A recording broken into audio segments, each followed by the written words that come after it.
Imagine walking into a village where fires still burn, where meals sit untouched on tables, where every single inhabitant has disappeared without a trace. No footprints leading away, no signs of struggle, just emptiness.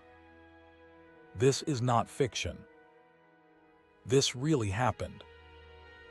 In November 1930, in the remote wilderness of northern Canada, an entire village of 30 people vanished overnight, leaving behind everything they needed for survival in one of the harshest environments on Earth.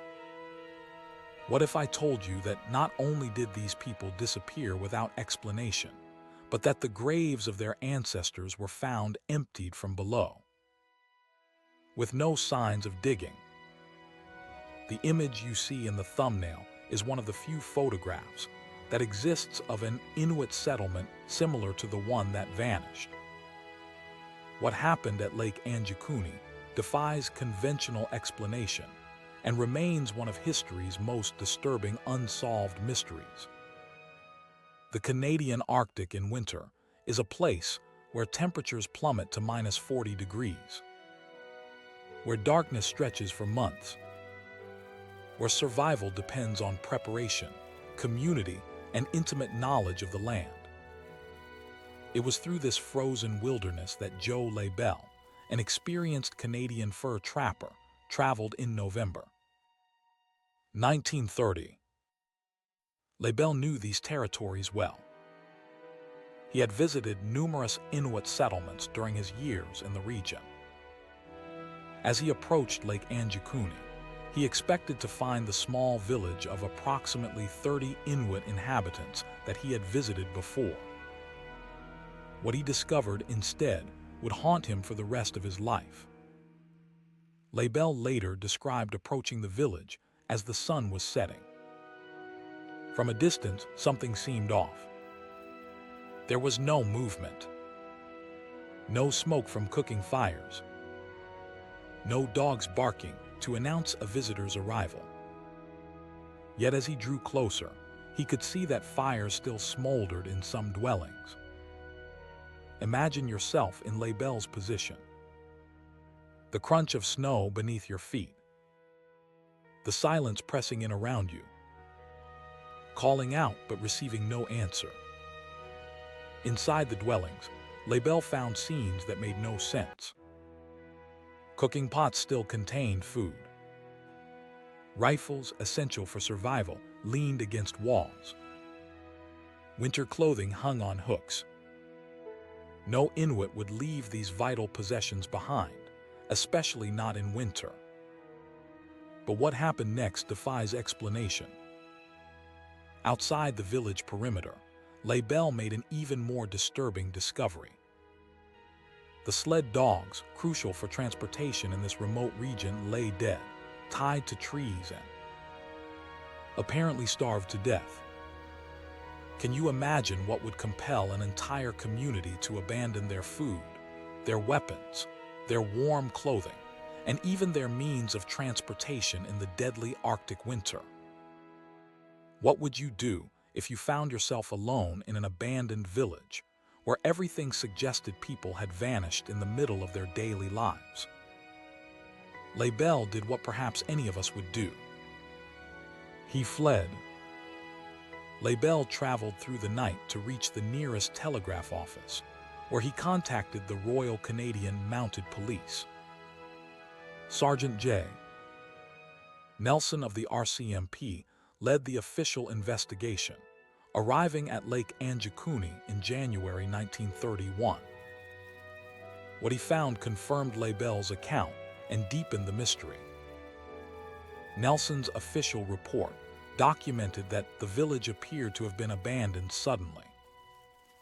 No footprints led away from the settlement. No sleds or kayaks were missing. The food supplies remained intact. But historians still cannot explain what Nelson discovered next. At the edge of the village lay the community burial ground. In a development that sent chills through even the experienced RCMP officers, every single grave had been opened. Not dug up from above, as grave robbers might do, but emptied from below. The stones that had marked each grave were found, stacked neatly nearby. No tools were found that could have been used to dig. There were no footprints around the graves, other than those of the investigating officers. What could possibly remove bodies from graves without disturbing the frozen ground above them? As the investigation continued, witnesses from the surrounding region came forward with accounts that added another dimension to the mystery. A local trapper named Armand Lauren and his two sons reported seeing strange blue lights in the sky above Lake Anjikuni around the time of the disappearance. They described a large, cylindrical object, unlike anything they had ever witnessed. What happened next would introduce an element of the story that many find too disturbing to contemplate. Approximately 1 week after the initial investigation began, RCMP officers found a severely frostbit Inuit hunter named Samek wandering alone, nearly 100 miles from Lake Anjikuni. The man was delirious with fever, but before he lost consciousness, he repeatedly mentioned one word that sent shivers through the local Inuit population: Tornrach. In Inuit mythology, Tornrach is a vengeful spirit who controls the weather and can create deadly snowstorms. Some stories describe Tornrach as a being who can make people disappear, taking both their physical forms and their souls. I've spent years researching unexplained disappearances like this one, and the Lake Anjikuni case stands out as particularly haunting. If you're as fascinated by these historical mysteries as I am, make sure you subscribe and hit the notification bell. Our community of history detectives is piecing together these puzzles, and your insights in the comments often provide perspectives I hadn't considered. What could explain the disappearance of an entire village?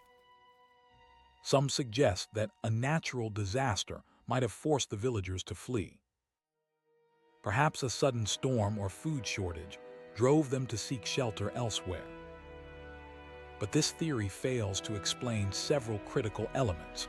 Why would they leave behind their survival gear? Why were the sled dogs left tied up? And most importantly, what could explain the open graves? Could another tribe or unknown hostiles have attacked the village? This might explain the sudden disappearance, but again, there were no signs of struggle, no blood, no evidence of violence. And what attackers would take the time to open graves from below and neatly stack the markers? Here's something the official reports don't often mention. Approximately 2 weeks after the Lake Anjikuni investigation began, another Inuit settlement 150 miles away reported the arrival of a young boy, approximately 10 years old, who refused to speak. The child carried no identification, wore clothing consistent with the Lake Anjikuni community, and displayed signs of severe psychological trauma. When shown maps, he would become agitated when Lake Anjikuni was pointed out. What happened next inexplicably occurred, just as investigators were preparing to interview the child more thoroughly. The boy vanished from the settlement overnight, leaving no tracks in the fresh snow that had fallen.